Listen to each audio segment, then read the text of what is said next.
At tuntunan ang pulong sa Dios uban sa sermon nga giuluhan. Ang unang pag-ani nga Jesus ug ang ikaduhang pag-ani nga ansanghong.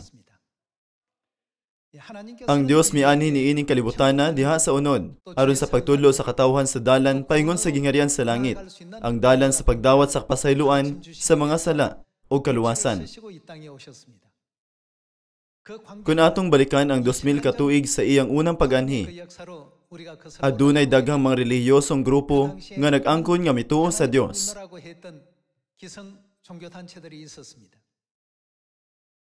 Adunay usa ka relihiyosong grupo nga nagtahod sa balaod ni Moises ug sa Dios Jehova ubos sa ngalan sa Judaismo.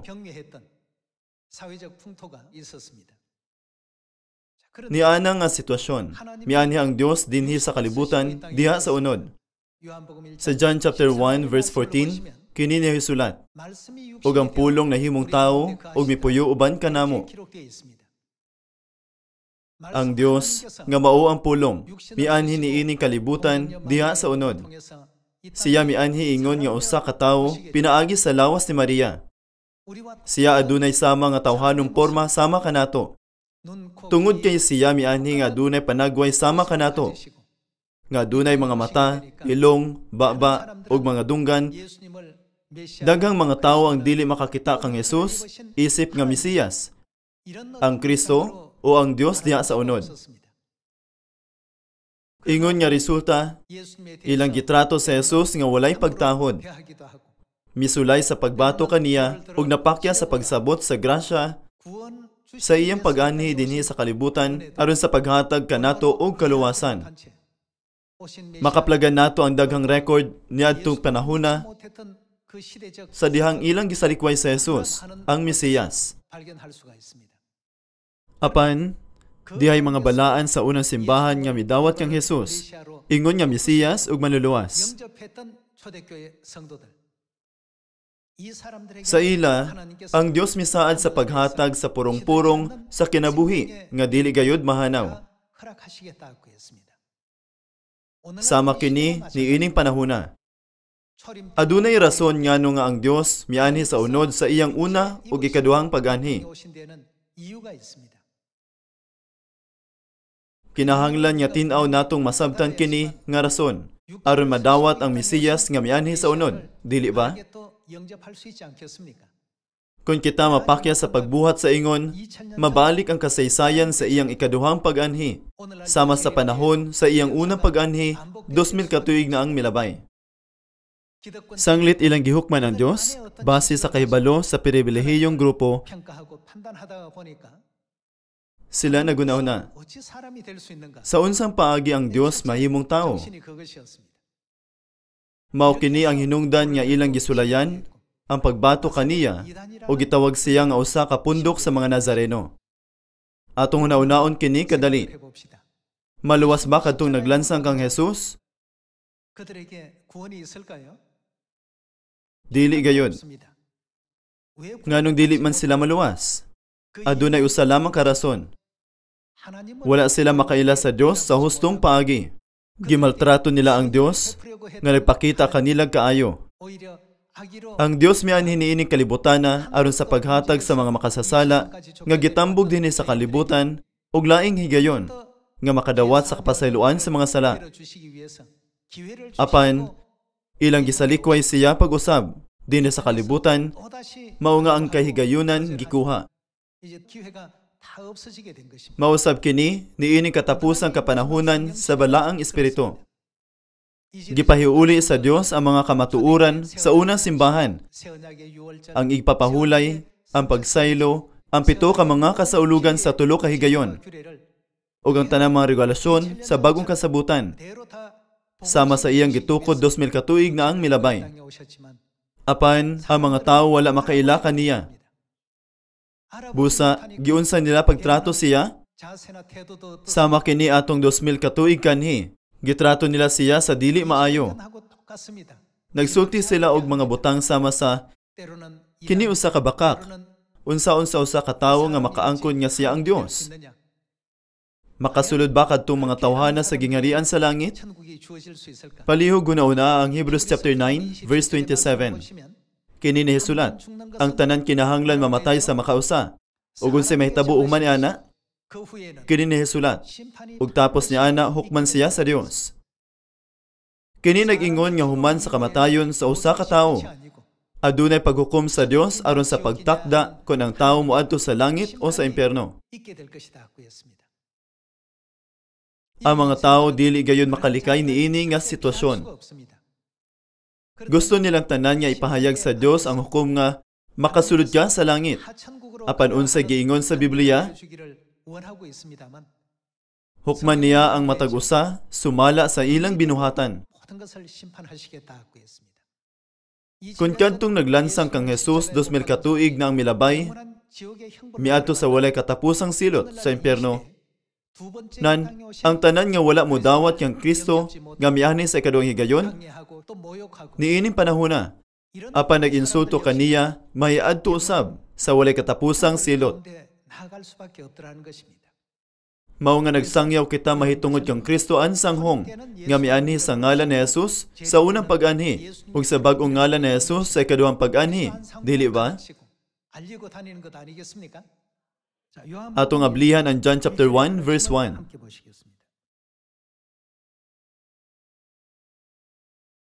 John chapter 1 verse 1. Sa wala pa'y nabuhat bisan unsa, ang pulong diha na, ang pulong uban sa Dios ug ang pulong Dios. Ang pulong mao ang Dios nga naglalang sa universo ug sa tanan nga anaan niini, dili ba? Kana nga Dios moanhi dinhi sa kalibutan sa dagway sa usa ka tawo nga sama kanato. Chapter 1 verse 14. Ang pulong mao ang Dios. Dili ba kini na record sa chapter 1 verse 1? Unsa man ang nahimong pulong? Ug ang pulong nahimong tao ug mipuyo uban kanamo. Puno sa grasya ug kamatuoran. Nakita namo ang iyang himaya. Ang himaya nga iyang nadawat ingon nga bugtong anak sa amahan. Kinsa ang bugtong anak? Si Jesus. Dili ba? Busa, ang Dios nga si Jehova mikuha sa unod, ug mianhi niini kalibutana sa ngalan ni Jesus, aron sa pagtudlo sa dalan sa kaluwasan sa katawhan. Sumala sa John chapter 1, verse 1 ug 14, ang Dios mipuyo uban kanato, ug atong nakita ang iyang himaya, ang himaya sa bugtong anak, nga mao si Jesus. Apan, ang mga Hudyo ug mga relihiyoso, mga lider ni adto, nagtanaw kay Jesus sa lahi. Atong tanawon ang John chapter 10.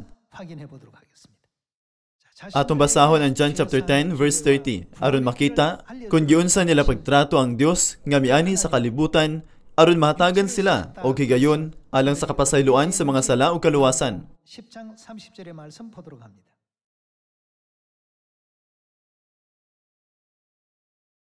Ako ug ang amahan usara. Unya mga tao mipunit na usab og mga bato aron pagbato kaniya.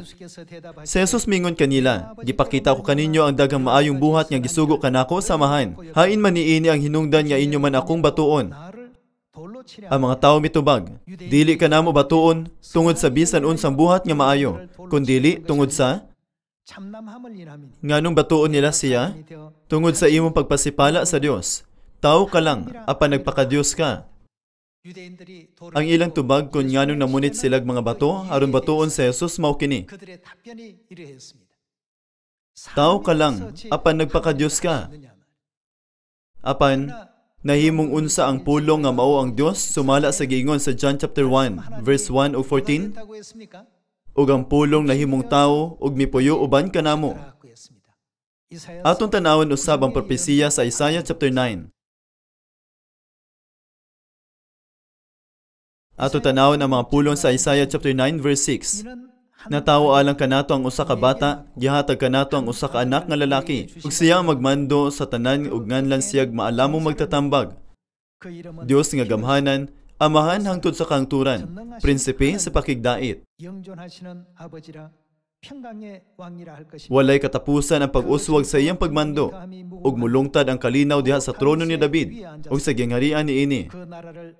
Ligunon niya kini ug palungtaron subay sa hustisya ug sa katarong. Sukad karon hangtod sa kangturan, himuon gayud kini sa Ginoo nga labing gamhanan. Kinsa ang batang lalaki niini nga propesiya? Siya nagtumong kang Jesus. Busa sa dihang si Jesucristo muanhin niini nga kalibutan diha sa unod. Unsa ang itawag kaniya?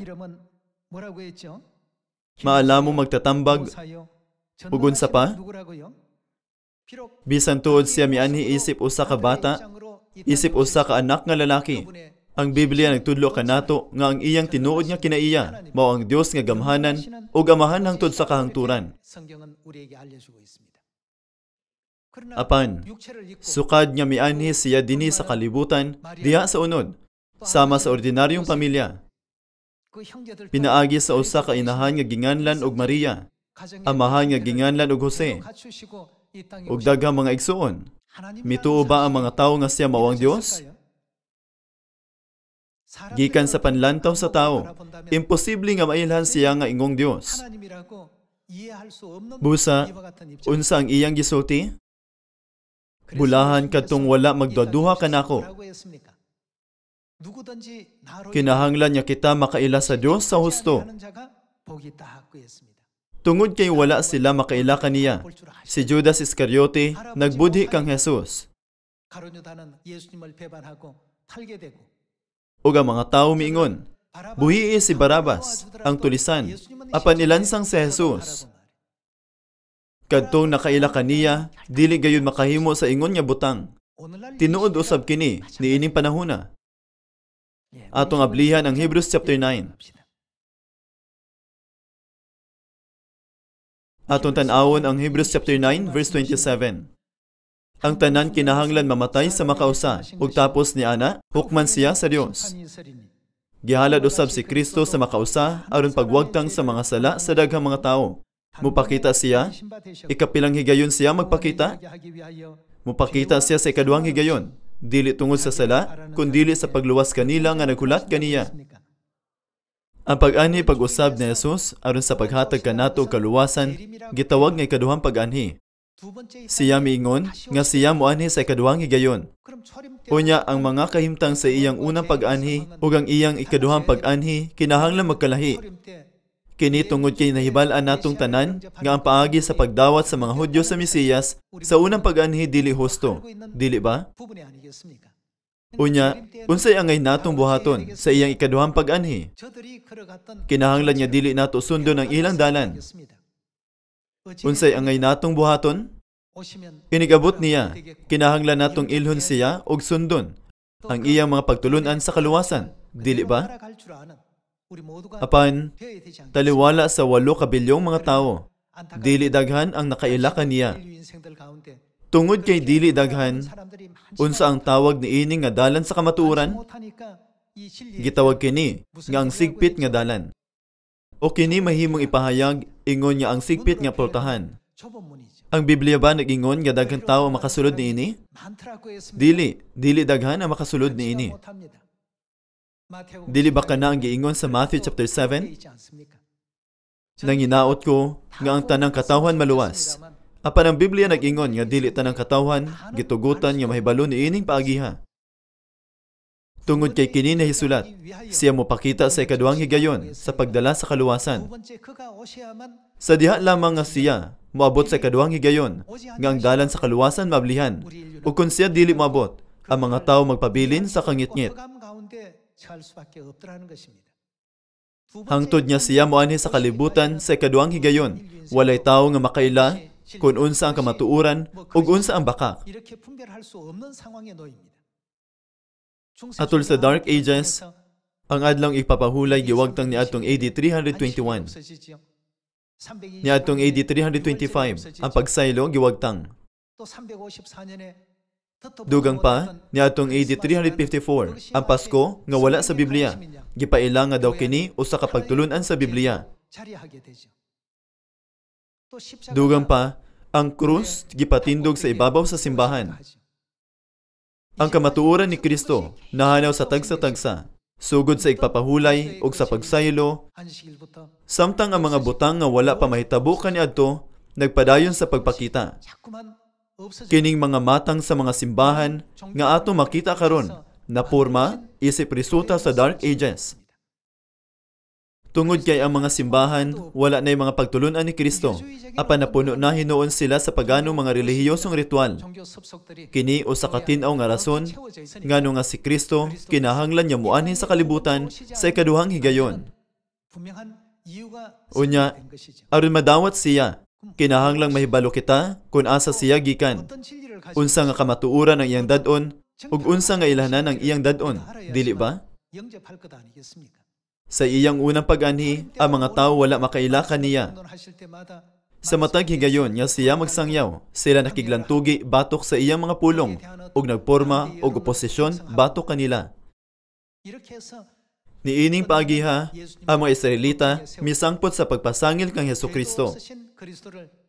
Paghukom kaniya ug paglansang kaniya nga walay sala.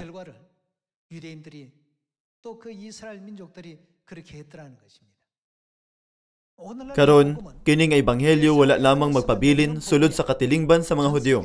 Gisangyaw kini sa tibuok kalibutan. Karon atong pamatud-an ang propesiya nga siya moanhi pag-usab dinhi sa kalibutan sa ikaduhang higayon. Atong tanawon ang Micah chapter 4 verse 1.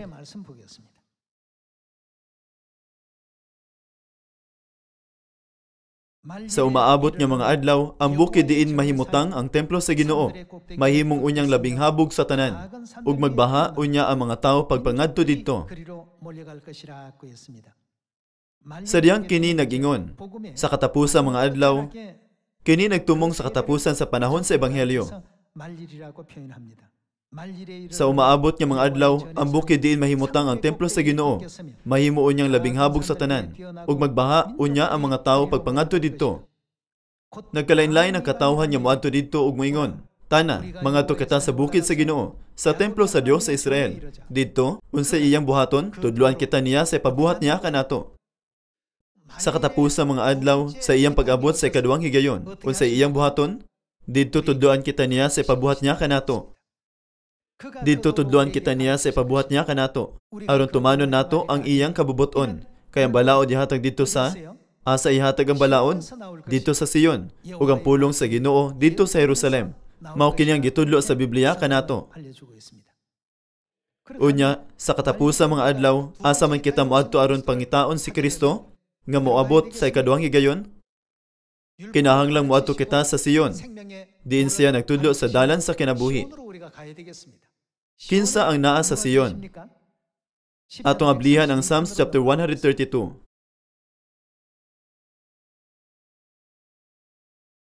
Psalms chapter 132 verse 13. Gipili sa Ginoo ang unsa ang iyang gipili? Sion, kay buot siyang mopuyo didto. Kini mao ang akong puloy-anan hangtod sa kahangturan. Gusto ako nga magpuyo dinhi. Hatagan ko ang Sion sa tanan niyang kinahanglan. Busgon ko ang iya mga kabus. Ipasangyaw ko sa iya mga pari nga ako muluwas. Ang iyang katawhan mag-awit ug magsinggit sa kalipay.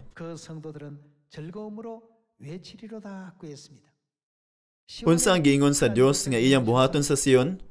Siya miingon nga iyang ipasangyaw sa iyang mga pari nga siya muluwas. Unsa ang iyang gipili nga mahimong Sion? Gipili sa Dios ang Sion nga mahimong iyang puloy-anan nga mao ang balay sa Dios.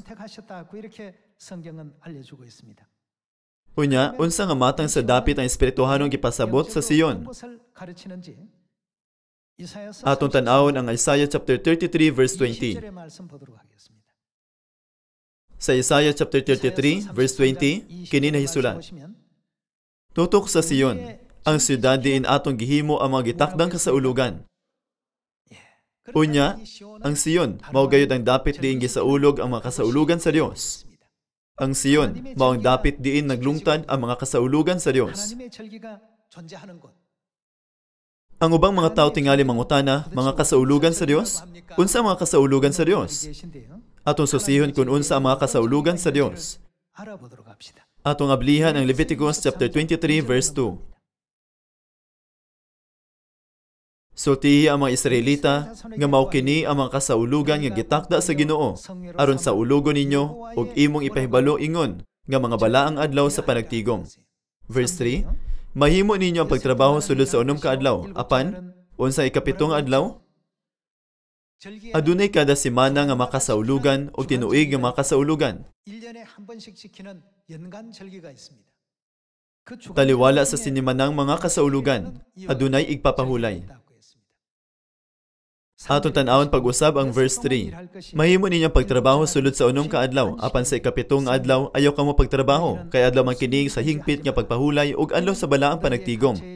Bisan diin kamo magpuyo, adlaw kini nga igpapahulay alang sa Ginoo. Verse 4. Mao kini ang mga adlaw nga gipili sa Ginoo aron sa ulogon ninyo, ang mga adlaw alang sa balaang panagtigom. Ang ika-14 nga adlaw sa unang bulan mao ang kasaulugan sa pagsaylo, ug ang ika-15 nga adlaw sa mao gihapong bulan mao ang kasaulugan sa pan nga walay patubo.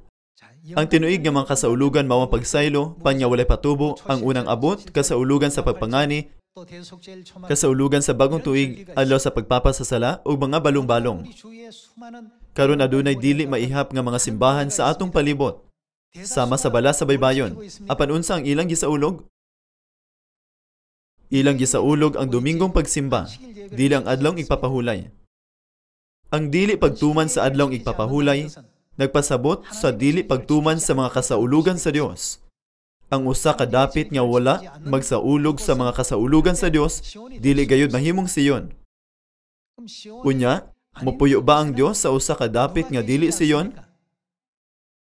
Dili gayud kini mahimong puloy-anan sa Dios sa katapusang mga adlaw. Ang Dios miingon nga iyang himuon ang siyon nga iyang pahulayanan hangtod sa kahangturan. Unya, pinaagi sa pagtan-aw lamang sa adlawng igpapahulay.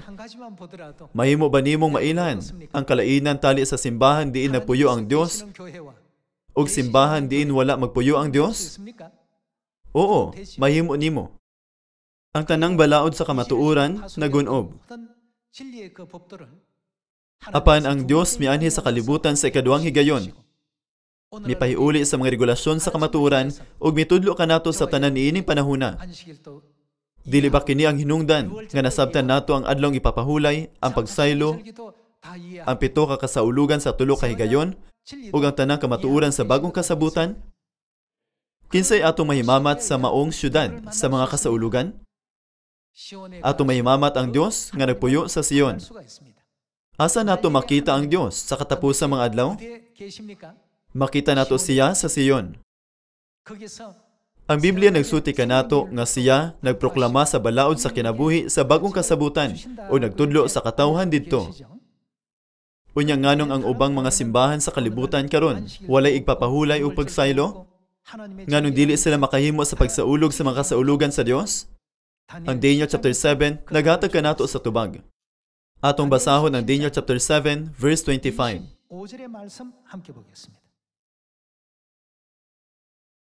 Sa Daniel chapter 7 verse 25, kini nahisulat.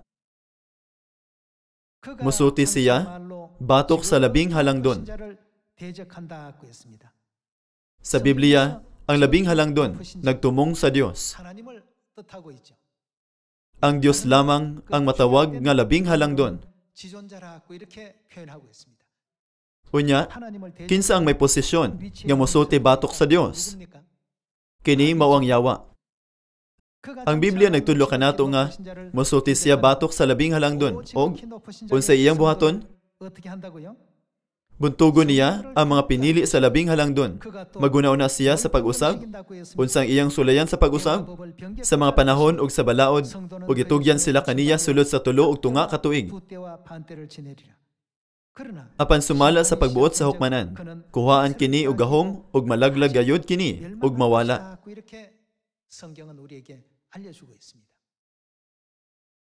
Sumala sa gipropesiya sa Daniel chapter 7, ang gitakdang mga panahon ug mga balaod sa Dios nagsugod sa pag-usab sa mga ikaupat nga siglo ug kini paspas nga nahitabo. Syempre, dihay gagmayng mga timailhan sa pagkamalapason bisan sa wala pa kana.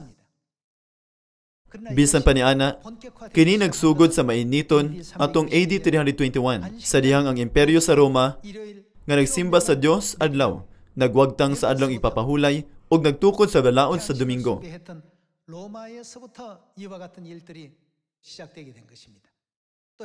Dugang pa, atong AD 325, sa usa ka dapit nga gitawag og Nicaea, giwagtang ang pagsaylo. Unya, atong AD 354, ang Pasko nagsugod nga gipaila. Ug human niadto, ang krus gipaila o gisugdan sa pagpatindog. Kining tanan nga mga pagano mga buhat misulod sa simbahan sa tagsa-tagsa ug nagtukod sa simbahan sama karon. Kini nga mga simbahan dili ang simbahan nga gitukod ni Jesus. Bisan sa taliwala sa napulo ka sugo, ang Dios nagsugo kanato nga hinumdumi ang adlaw nga igpapahulay ug ilha kini nga balaan. Ingon niya ikaupat nga sugo. Apan gipulihan kini sa simbahang Katoliko ug hinumdumi nga ibalaan ang adlaw sa Ginoo. Kini natuman sumala sa propesiya sa Dios. Sumala sa nahisulat ang tinubdan sa tanang pag-usab sa gitakdang mga panahon ug mga balaod sa Dios naggikan sa usa ka nagsupak sa Dios. Ang Dios mismo mianhi niining kalibutana aron sa pagtudlo sa katawhan sa iyang mga kasaulugan. Sa laing bahin, si Satanas nagpakaylap og bakak nga impormasyon aron himuong daw ang mga kasaulugan sa Dios walay kapuslanan. Ug sa sayop nga nagrepresentar sa mga pagtulunan sa Dios, sumala sa atong makita pinaagi sa propesiya ni Daniel. Si Kristo ansanghong mianhi niining kalibutana sa ikaduhang higayon aron sa pagtudlo sa katawhan sa mga balaod sa kinabuhi nga nahugawan, gituis ug nabungkag. Siya nagtudlo kanato sa tinuod nga pagsaylo sa igpapahulay sa mga kasaulugan ug sa bag-ong kasabutan. Iyang gihatag kanato kining tanang mga butanga ug mikayab sa langit. Dili ba kining tanan nahitabo sumala sa propesiya? Uban sa husto nga pagsabot, kinahanglan natong dawaton ang Kristo. Ang mga Hudyo misarikway kang Jesus sa iyang unang pag-anhi nga nag-ingon, unsaon man sa usa ka tawo nga makaangkon nga siya Dios. Bisan niining panahona, ang mga tawo nagbutang-butang kanato nga nag-ingon, unsaon man sa usa ka tawo nga makaangkon nga siya Dios, ug nganong motuo man ka sa usa ka tawo. Si Jesus mianhi usab dinhi sa kalibutan isip usa ka tawo. Ang relihiyon nga wala modawat kang Kristo nga mianhi sa kalibutan ingon nga usa ka tawo, siguradong dili Kristiyano. Atong pamatud-an kun sa unsang paagi gipatin-aw sa Biblia ug sa mga propeta kining butanga pinaagi sa pagpakli sa 2 John. 2 John chapter 1 verse 7.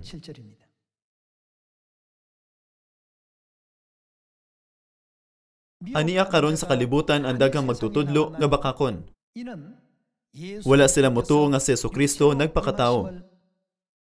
Mao kini sila ang mangingilad og unsa man kana nga tawo, ang kaaway ni Kristo.